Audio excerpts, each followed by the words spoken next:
ผ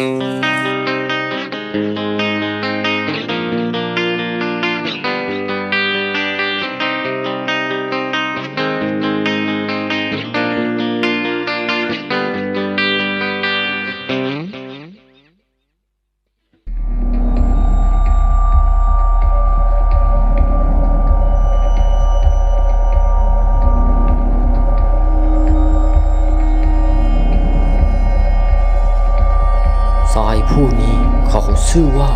จูนและคนหนึ่งก็ชื่อแอนและนี่ก็คือหัวหน้าเผ่าและทั้ง3 คนนี้เขาเป็น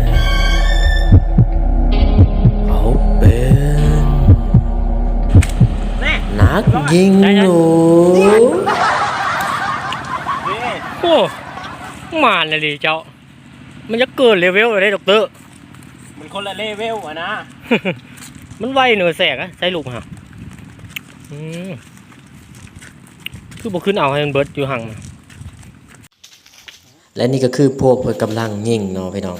ยิงเบิ่งว่ามันมีหนูบออยู่เถิงนะว่ากกนี้ก็สูงเนี่ยจังน้อยเนาะเขามาเบิ่งตัวมันมีสาระดีกว่าเนาะพี่น้องเนาะ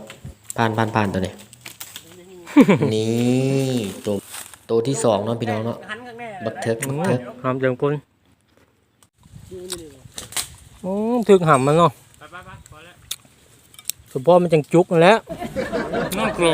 ยิงหามมันมาคนนี้ก็มาเบิ่งหนูเนาะพี่น้องได้อยู่3 ตัวเนาะเลาะจนทั่วทิพย์ทั่วแดนละเห็นหลายอยู่ดอกโนก็ได้รวมๆแล้วมื้อนี้เห็นหนูประมาณ 8-9 ตัวเนาะได้แต่3 ตัวและภาพก็ได้ตัดมาใส่หัวหน้าเผ่าเนาะ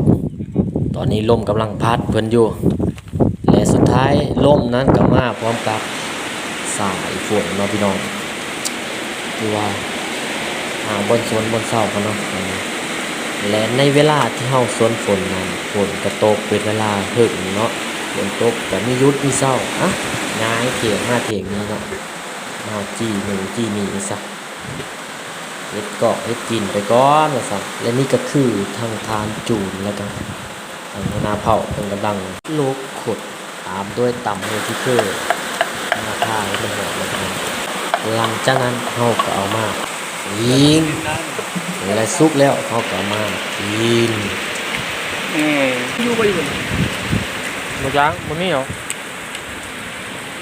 มันฝนนี่ก็โอ้มียุดมีเศร้าจะเทื่อเนาะพี่น้องแต่ว่ากี่ข้าวอิ่มแล้วก็ยังตกอยู่จักมันเป็นมือไปเลยมันอันนี้บ่เขาว่าลงเฮือนปิดยามเนาะพี่น้อง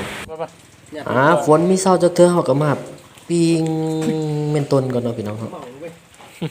แกหนาวว่าซั่นปิ้งไฟไปนำปิ้งไปนำกินไปนำโหดแล้วก็โต๊ดไปนำเนาะพี่น้องเนาะทุย